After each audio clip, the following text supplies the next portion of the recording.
नमस्कार शिक्षक मित्रांनो, मी सर स्वागत करतो आजच्या व्हिडिओ लेक्चरमध्ये. विद्यार्थी मित्रांनो, आजच्या व्हिडिओ लेक्चरमध्ये आपण बघणार आहोत मराठी व्याकरणाचे 30 प्रश्न, जे की 28 तारखेला होऊ घातलेल्या शिक्षक पात्रता परीक्षेसाठी अतिशय महत्त्वाचे असणार आणि संभाव्य प्रश्न असणार आहे. चला तर मग सुरू करू आजच्या व्हिडिओ लेक्चर. बघा पहिला प्रश्न, बघा पहा, काही विद्यार्थी गैरहजर होते. येथे काही, ठीक आहे, येथे काही हे कोणते विशेषण आहे असे विचारलं गेलेलं आहे. गुणवाचक विशेषण, अनिश्चित संख्या विशेषण, कर्मवाचक की सार्वनामिक विशेषण. त्याचे योग्य उत्तर असणारा पर्याय क्रमांक 2, अनिश्चित संख्या विशेषण. निश्चित आहे का? काही, काही म्हणजे किती असू शकतात ते, म्हणून याला म्हणतात अनिश्चित संख्या विशेषण. ठीक आहे. नेक्स्ट क्वेश्चन बघा, पहा, ज्ञान हेच खरे धन आहे या वाक्यातील उद्देश ओळखायचा. आपला उद्देश कुठला आहे? उद्देश म्हणजे वाक्यातला कर्ता, कर्त्याला उद्देश म्हणतात. ठीक आहे. आता ज्ञान हेच खरे धन आहे. आता असणारे काय खरे? ज्ञान. म्हणून वाक्याचा जो कर्ता आहे तो विषय तो ज्ञान आहे. ठीक आहे. पर्याय क्रमांक 1 याचे योग्य आन्सर असणार आहे. ठीक आहे. नेक्स्ट क्वेश्चन पहा, सीतावरून भाताची परीक्षा म्हणीचा अर्थ आता विचारलेला आहे आपल्याला. सीतावरून भाताची परीक्षा या म्हणीचा अर्थ काय होतो? अनुभवाने ज्ञान मिळते, थोडक्यावरून संपूर्ण अंदाज येतो, परिश्रमाचे फळ मिळते, संकटात धैर्य ठेवावे. त्याचे योग्य उत्तर पर्याय क्रमांक 1, थोड्यावरून संपूर्ण अंदाज येणे म्हणजेच काय? शीतावरून भाताची परीक्षा येणे. ठीक आहे. नेक्स्ट क्वेश्चन पहा, बघा, अतिशहाणा त्याचा बैल रिकामा या म्हणीचा अर्थ काय होतो?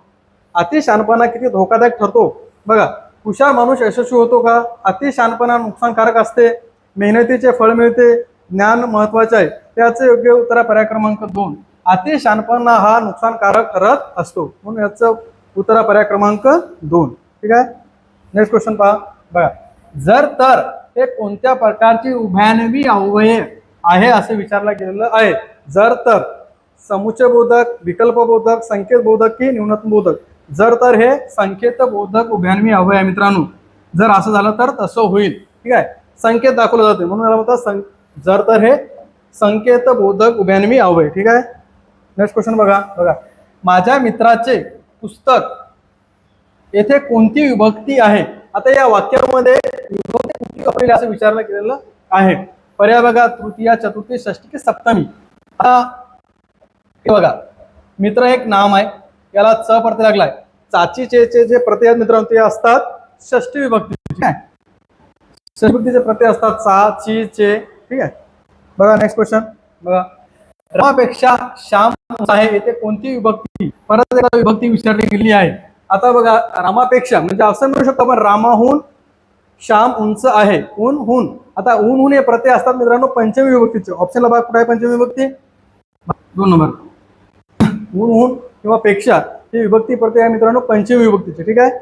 नेक्स्ट क्वेश्चन बघा, त्याला बक्षीस मिळाले. आता त्या ठिकाणी लावते आहे आणि ला जो प्रत्यय असतो मित्रांनो सला ते सलानाते, स ला आणि स ला ते हे जे प्रत्यय मित्रांनो द्वितीय आणि चतुर्थी विभक्तीचे आहेत. आता लक्षात काय ठेवायचं माहिती आहे का? ज्या वेळेस कर्त्याला हे जे प्रत्यय असतात, कर्त्याला जर सला ते सलानातेचे प्रत्यय असतील तर ती विभक्ती असते मित्रांनो चतुर्थी. ठीक आहे. म्हणून याचा पर्याय क्रमांक 3, चतुर्थी विभक्तीचे प्रत्यय. हे जर प्रत्यय कर्माला जर असेल, कर्माला हे जर सला ते सलानाताचे प्रत्यय जर कर्माला आले असेल तर त्या ठिकाणी विभक्ती होती मित्रांनो द्वितीय. ठीक आहे. कन्फ्यूज व्हायचं नाही. कर्त्याला जर सला ते सलानाते प्रत्यय असतील तर त्याची विभक्ती असते चतुर्थी. ठीक आहे. नेक्स्ट क्वेश्चन पहा, तो अभ्यास करीत असेल. हा कोणता काळ? काळाचा प्रकार विचारला गेला. साधा भूतकाळ, अपूर्ण भूतकाळ, रीती भूतकाळ की पूर्ण भूतकाळ. ज्या वेळेस असे हे क्रियापद असते. ठीक आहे. तो अभ्यास करीत असे म्हणजे भूतकाळाचे सवय आहे. ज्या ठिकाणी पद्धत किंवा सवय दाखवली जाते भूतकाळातली त्याला म्हणतात रीती भूतकाळ. क्रमांक 3 रीती भूतकाळ. नेक्स्ट क्वेश्चन बघा, पहा, आई मुलांकडून पत्र लिहून घेते. ते कोणते क्रियापद आहे? सकर्मक, अकर्मक, प्रेरणार्थक की संयुक्त? तर याचं उत्तर आहे पर्याय क्रमांक 4, संयुक्त क्रियापद आहे मित्रांनो हे.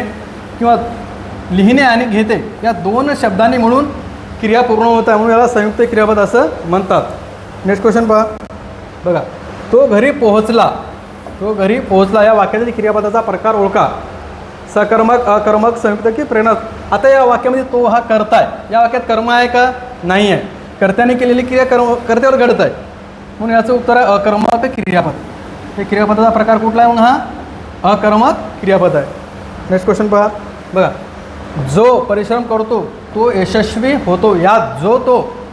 या जो हे कोणते सर्वनाम आहे असे विचारला गेलेलं आहे.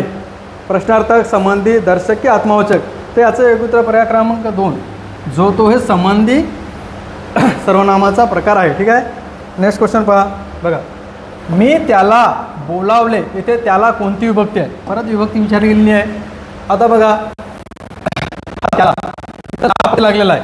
तुम्हाला आजच्याच प्रश्नामध्ये सांगितलं होतं ज्यावेळेस कर्माला जर द्वितीय सलाते सलानाते जर प्रत्यय असतील तर त्याची विभक्ती होती मित्रांनो द्वितीय. पर्याय क्रमांक 2. आता त्याला या ठिकाणी आपण नाव टाकून पाहू शकतो. मी सचिनला असं शकत नाही का आपण? मी सचिनला विचारले. आता इथं काय प्रत्यय आहे? बोलावली. ठीक आहे. मी सचिनला बोलावली. ला प्रत्यय आहे आणि कशाला प्रत्यय आहे? कर्माला प्रत्यय आहे. ज्या ठिकाणी कर्माला सलाते सलानाते प्रत्यय असतात त्याची विभक्ती होते द्वितीय. आधीच्या प्रश्नात पाहिलं आपण कर्त्याला विभक्तीच राहिली सलाते सलाना, ती तर काय होते? चतुर्थ. ठीक आहे. नेक्स्ट क्वेश्चन बघा. रामाने श्यामाला पुस्तक दिले. या वाक्यात अप्रत्यक्ष कर्म कोणते? आता लक्षात ठेवायचं द्विकर्मक वाक्यामध्ये आता अप्रत्यक्ष कर्म हे व्यक्तिवाचक असते. आता कुठला आता? ठीक आहे. जे श्यामाला आहे ना, श्यामला, रामाने श्यामला पुस्तक दिले. आता अप्रत्यक्ष कर्म कोणतं असते? व्यक्तिवाचक. आणि प्रत्यक्ष कर्म असते वस्तुवाचक. प्रत्यक्ष कर्म जे असते मित्रांनो ते वस्तुवाचक असते आणि अप्रत्यक्ष कर्म जे असते मित्रांनो ते असते व्यक्तिवाचक. मग आता कुठला आहे व्यक्तिवाचक? श्यामला. बघा ऑप्शनला 2 नंबरला पर्याय क्रमांक 2 याचं योग्य उत्तर असणार आहे. रामाने श्यामला पुस्तक दिले. या वाक्यात अप्रत्यक्ष कर्म कुठला आहे? तर ते श्याम आहे मित्रांनो. ठीक आहे. नेक्स्ट क्वेश्चन पहा. अभ्यास केल्याशिवाय यश मिळत नाही हे कोणत्या प्रकारचे मिश्र वाक्य आहे असं विचारलं गेलेलं आहे? कारणबोधक, परिणामबोधक, संकेतबोधक की विकल्पबोधक. त्याचं योग्य उत्तर मित्रांनो पर्याय क्रमांक 1. कारणबोधक क्रियाविशेषण अवयव मित्रांनो. ठीक आहे. केल्याशिवाय. नेक्स्ट क्वेश्चन पहा. नाक खुपसणे म्हणजे काय? आता वाक्यप्रचार आहे. नाक खुपसणे चौकशी करणे, दुसऱ्याच्या कामात हस्तक्षेप करणे, भांडणे की रागवणे. ते याचं एक उत्तर पर्याय क्रमांक 2. नाक खुपसणे म्हणजे काय होते? दुसऱ्याच्या कामात ढवळाढवळ करणे, हस्तक्षेप करणे. ठीक आहे. नेक्स्ट क्वेश्चन बघा. पायाखालची वाळू सरकणे म्हणजे काय? आनंद होणे, आधार नष्ट होणे, चालणे की रडणे. पायाखालची वाळू सरकणे म्हणजे मित्रांनो आधार नष्ट होणे. ठीक आहे. नेक्स्ट क्वेश्चन बघा. सद्गुण या शब्दाचा विग्रह कोणता असे विचार केलेला आहे? संधीचा प्रकार आहे मित्रांनो. ठीक आहे. सत अधिक गुण, सद अधिक गुण, स अधिक गुण की सद्गुण. त्याचे उत्तर पर्याय क्रमांक 1.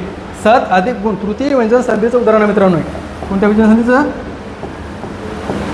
तृतीय व्यंजन संधी. ठीक आहे. नेक्स्ट क्वेश्चन बघा. महोत्सव या शब्दाचा विग्रह कोणता आहे असं विचारलं गेलेलं आहे? महाअधिक उत्सव, महाअधिक उत्सव, महो अधिक उत्सव की महाअधिक उत्सव. त्याचं उत्तर पर्याय क्रमांक 1. महाअधिक उत्सव बरोबर महोत्सव होते. ठीक आहे. नेक्स्ट क्वेश्चन बघा. मराठीतील पहिले आधुनिक कवी म्हणून कोणाला ओळखले जाते? कुसुमाग्रज, केशवसूत, बाबा बोरकर की विदा करंदीकर. तर याचं योग्य उत्तर पर्याय क्रमांक 2. कृष्णाजी केशव दामले. ठीक आहे. यांचं पूर्ण नाव मित्रांनो कृष्णाजी केशव दामले. ठीक आहे. केशवसूत कोण? कृष्णाजी केशव दामले हे मराठीतील पहिले आधुनिक कवी म्हणून ओळखले जातात. नेक्स्ट क्वेश्चन बघा. स्वामी या कादंबरीचे लेखक कोण आहे असं विचार केलेला आहे? शिवाजी सावंत, रणजित देसाई, वि. स. खांडेकर की साने गुरुजी. त्याचे योग्य उत्तर मित्रांनो पर्याय क्रमांक 2. रणजित देसाई याची स्वामी कादंबरी आहे मित्रांनो. ठीक आहे. नेक्स्ट क्वेश्चन बघा. शब्दांचा मुख्य अर्थबोध शक्तीला काय म्हणतात? तर शब्दशक्ती विचारली गेलेली आहे. शब्दाचा मुख्य अर्थ विचारला तर अर्थबोध कुठला होतो? लक्षणा, व्यंजना, अभिधा की संकेत. याचा उत्तर पर्याय क्रमांक 3. मुख्य अर्थ म्हणजेच अभिधा शक्ती असते मित्रांनो. ठीक आहे. नेक्स्ट क्वेश्चन बघा. गाय गवत खाते या वाक्यात गाय या शब्दाचा कोणता अर्थ होतो? आता गाय म्हटल्यानंतर काय? एक शाकाहारी प्राणी असतो.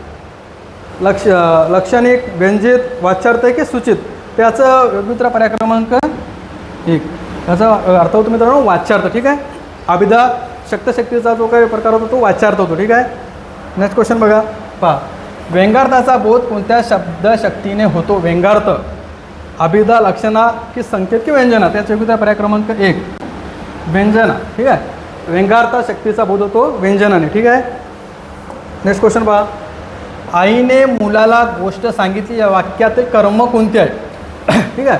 या वाक्यात आपल्याला कर्म विचारले म्हणजे प्रत्यक्ष कर्म कुठला आहे? तर प्रत्यक्ष कर्म हे वस्तुवाचक असते मित्रांनो, म्हणजे काय? गोष्ट. ठीक आहे. प्रत्यक्ष कर्म कुठलं असते? वस्तुवाचक.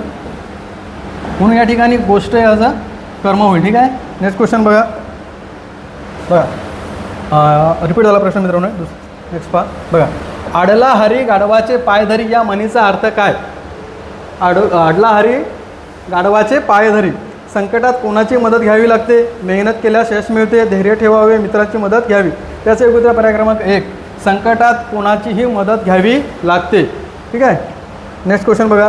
पहा, समास म्हणजे काय? आता समासाची व्याख्या विचारली गेलेली आहे. शब्दाची पुनरावृत्ती नाही. 2 किंवा अधिक शब्द एकत्र येऊन तयार झालेला संक्षिप्त शब्द म्हणजे समास होतो. म्हणून पर्याय क्रमांक 2 याचं योग्य उत्तर असणार आहे. 2 किंवा अधिक शब्द एकत्र येऊन तयार झालेल्या शब्दाला समास असं म्हणतात. ठीक आहे. नेक्स्ट क्वेश्चन बघा, त्रिभुवन या शब्दाचा समास कुठला? त्रिभुवन ज्या सामासिक शब्दातून संख्या सुचवली जाते मित्रांनो त्याला द्विगु समास होतो. पर्याय बघा कुठं आहे? 1 नंबरलाच. ठीक आहे. याचं योग्य उत्तर असणारा पर्याय क्रमांक 1 द्विगु समास. त्रिभुवन 3 संख्या आहे ना, ज्या ठिकाणी संख्या दाखवली जाते, ज्या सामासिक शब्दातून संख्या सुचवली जाते त्याला द्विगु समास असं म्हणतात. ठीक आहे.